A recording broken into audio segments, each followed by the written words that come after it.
السلام عليكم ورحمة الله وبركاته.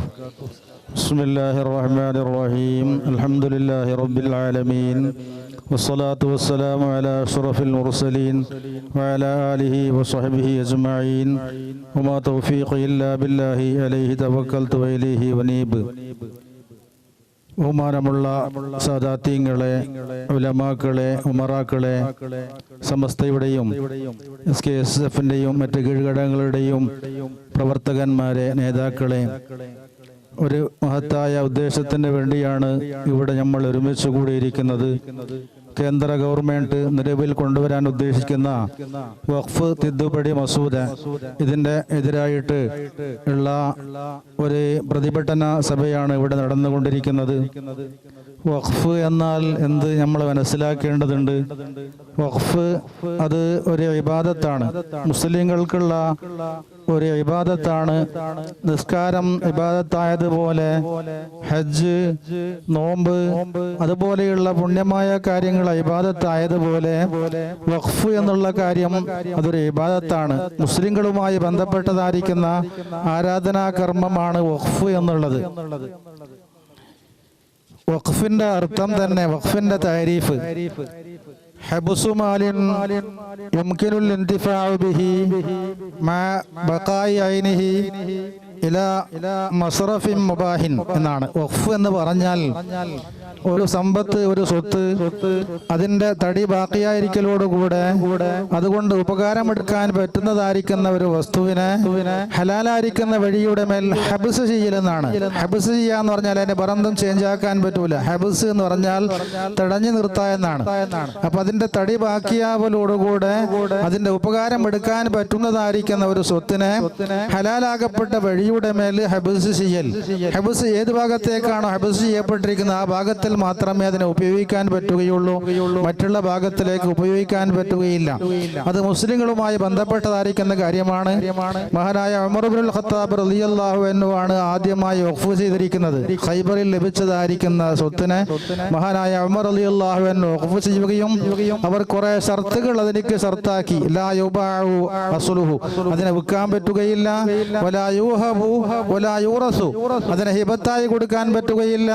അതിന് അനന്തരമായി കൊടുക്കാൻ പറ്റുകയില്ല. അതിനെ ഒരു നിലക്കും ഒരു ഭാഗത്തേക്കും ധരിക്കാൻ പറ്റുകയില്ല. ഏത് ആവശ്യത്തിന് വേണ്ടിയാണോ അതിനെ വഖഫ് ചെയ്തിരിക്കുന്നത് ആ വഖഫ് ചെയ്ത ഭാഗത്തിൽ മാത്രമേ അതിനെ തിരിക്കാൻ പറ്റുകയുള്ളൂ, അതിനെ വിനിയോഗിക്കാൻ പറ്റുകയുള്ളൂ.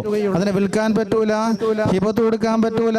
അനന്തരാവകാശമായി മക്കളെ മക്കൾക്ക് അങ്ങനെ അത് ലഭിക്കുകയില്ല. അങ്ങനെയുള്ളതായിരിക്കുന്ന ഒരു സ്വത്താണ് വഖഫ് എന്ന് പറഞ്ഞാൽ. പിന്നെ എങ്ങനെയാണ് ആ സ്വത്തിനെ ഗവൺമെന്റ് സ്വാധീനിച്ചുകൊണ്ട് ഗവൺമെന്റ് ഉദ്ദേശിക്കുന്ന ഭാഗത്തിലേക്ക് തിരിക്കുന്നത്? അതുകൊണ്ട് ഇത് പറ്റുകയില്ല, അത് പറ്റുന്ന കാര്യമല്ല. അതൊരു ഇബാദത്താണെന്ന് മനസ്സിലാക്കിയും കൊണ്ട് അതിന് എന്തിനു വേണ്ടിയാണ് അതിനുണ്ടാക്കപ്പെട്ടിരിക്കുന്നത് ആ ഭാഗത്തിലേക്ക് തിരിക്കാൻ വേണ്ടി എല്ലാവരും തയ്യാറാകണം. ഗവൺമെന്റും അതിന് തയ്യാറാകണം. മുസ്ലിങ്ങൾക്കുള്ള കാര്യം മാത്രം അതിൽ മാത്രം കൈകടത്തിയും കൊണ്ട് അതിനെ ഒരു ബുദ്ധിമുട്ടാക്കാൻ വേണ്ടിയുള്ള ആ ഒരു ഏർപ്പാട് അത് ഉണ്ടാകാൻ പറ്റുകയില്ല. മഹാനായ അബൂ തൽഹത്ത് റളിയല്ലാഹു അൻഹു ലൻ തനാലുൽ ബിർറ ഹത്താ തുൻഫിഖു മിമ്മാ തുഹിബ്ബൂൻ എന്നുള്ള ആയത്ത് ഇറങ്ങിയപ്പോൾ നിങ്ങൾ ഇഷ്ടപ്പെടുന്നതായിരിക്കുന്ന കാര്യത്തിന് നിങ്ങൾ ചെലവഴിക്കുന്നത് വരേക്കും നിങ്ങൾക്ക് ഗുണം ലഭിക്കുകയില്ല എന്നുള്ള ആയത്ത് ഇറങ്ങിയപ്പോൾ ബഹുമാനപ്പെട്ട അബൂ തൽഹത്ത് റളിയല്ലാഹു അൻഹു ഇന്ന അഹബ്ബ അംവാലി ബൈറുഹ, എൻ്റെ മുതലുകളിൽ നിന്ന് ഏറ്റവും ഇഷ്ടപ്പെട്ടത് അത് ബൈറുഹ ആണ്. അതുകൊണ്ട് ആ ബൈറുഹ എന്ന സ്ഥലത്തിലുള്ളതായിരിക്കുന്ന ആ തോട്ടത്തിനെ, ആ സ്വത്തിനെ ഞാൻ വഖഫായിട്ട് വിനിയോഗിക്കുന്നു എന്ന് പറഞ്ഞുകൊണ്ട് ബഹുമാനപ്പെട്ട അബൂ തൽഹത്ത് റളിയല്ലാഹു അൻഹു അവർക്കുള്ള ഏറ്റവും ഇഷ്ടമുള്ളതായിരിക്കുന്ന സ്വത്തിനെ വഖഫായിട്ട് അവർ ദാനം ചെയ്തു, അവർ സദഖ ചെയ്തു.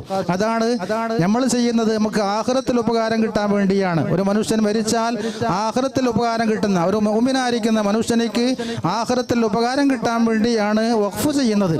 3 കാര്യങ്ങൾ ലഭിക്കുമെന്ന് പറഞ്ഞതിന്റെ ശേഷം പറഞ്ഞു സദഖത്തുൻ ജാരിയ. സദഖത്തുൻ ജാരിയ ഒരു മനുഷ്യനിക്ക്, ഒരു മുഅ്മിനായിരിക്കുന്ന മനുഷ്യനിക്ക് മരിച്ചതിന്റെ ശേഷം ഉപകാരം കിട്ടുന്നതായിരിക്കുന്ന വസ്തുവാണ്. അങ്ങനെ മുഅ്മിനീങ്ങൾ മരിച്ചതിന്റെ ശേഷം അവർക്ക് ഉപകാരം കിട്ടാൻ വേണ്ടി അവർക്കുള്ള സമ്പത്ത് സമ്പത്തിനെ, അവർക്കുള്ള സ്വത്തിനെ അത് ഹലാലാകപ്പെട്ട വഴിയിലേക്ക് അവർ വഖഫ് ചെയ്യുന്നു, ഹബ്സ് ചെയ്യുന്നു. അങ്ങനെയുള്ള ആ കാര്യം അവർക്ക് ആഖിറത്തിൽ ഗുണം കിട്ടാൻ വേണ്ടിയാണ്. അങ്ങനെയുള്ള ആ കാര്യം ചെയ്യുമ്പോൾ അതിനിക്കാരും തടസ്സം വരാൻ പറ്റുകയില്ല. നമ്മുടെ ഗവൺമെന്റ് എല്ലാ മതക്കാരും ഒരുപോലെ കണ്ടുകൊണ്ട് എല്ലാ മതത്തിന്റെയും ആചാരങ്ങൾ ചെയ്യാൻ വേണ്ടിയുള്ള സൗകര്യമാണ് ചെയ്തു കൊടുക്കേണ്ടത്.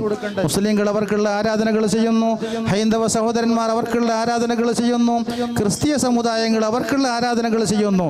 ഓരോ സമുദായവും അവർക്കുള്ള ആരാധനകൾ ചെയ്യുമ്പോൾ അതിന് വേണ്ടിയുള്ള സൗകര്യം ചെയ്തു കൊടുക്കലും അതിന്റെ തടസ്സങ്ങൾ നീക്കലുമാണ് ഗവൺമെന്റ് ചെയ്യേണ്ടത്.